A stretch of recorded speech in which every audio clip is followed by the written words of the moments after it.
পশ্চিমবাংলায় সমস্ত হিন্দু, মুসলমান, আদিবাসী ও অন্য অন্য সম্প্রদায়ের যেসব মানুষ রয়েছেন, আপনাদেরকে আমি হাত জোড় করে রিকোয়েস্ট করব যে আপনারা এই তৃণমূল নামক দলটি আর বিজেপি নামক দলটি যারা এই রয়েছে কেন্দ্র আর রাজ্য মিলিয়ে, তো আপনারা এই দুটো দলকে 2026-এ এই বাংলা থেকে ছুঁড়ে ফেলে দিন, নাহলে আপনাদের খুব বিপদ আছে।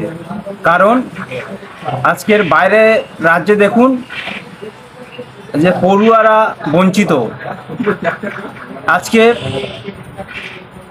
আদিবাসীরা বঞ্চিত লাঞ্ছিত, মুসলমান বঞ্চিত লাঞ্ছিত। তো আপনাদেরকে সবাইকে বলবো, ভাই দেখুন আজকের এই যে সরকার, দুটো সরকার, যেমন এই বাইরে বিজেপি সরকার আর আমাদের পশ্চিমবাংলায় টিএমসি সরকার, এই দুটো সরকার সিটের জন্য বহুত কিছু করবে। তো আজকে দেখুন আপনাদের বাচ্চাদের শিক্ষা সব চলে যাচ্ছে পরের পর, কোনো স্কুলের শিক্ষা নেই। আজকের স্কুলের শিক্ষক নেই। তা আপনারা অবশ্যই দেখুন, আপনারা চিন্তা করুন। আজকের এই বিজেপি জিতবা এসে পড়ে পশ্চিমবাংলা বহুত ভয়ঙ্কর হতে চলেছে। যে ভাবছেন যে মুসলমানকে তেড়িয়ে দিয়ে, যে ওদেরকে তেড়িয়ে দেবে, আমরা খুব আনন্দ করব। ভাই একটা কথা বলি শুনুন, মুসলমানকে কেউ জিন্দিগি ভর তাড়াতে পারবে না। ওটা শুধু ভাওতা ছাড়া আর কিচ্ছু না। মানুষের বিভেদ তৈরি করা এবং মানুষে দ্বন্দ্ব তৈরি করা।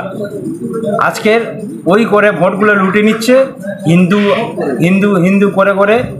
আজকের কেউ জয় বাংলা করে করে ভোট নিচ্ছে।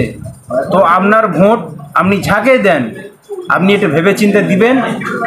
আর আপনারা অবশ্যই এই দুটো সরকারকে আগামী দিন বিতাড়িত করুন, নাহলে আপনাদের বাচ্চাদের ভবিষ্যৎ আগামী দিন খুব খারাপ রয়েছে।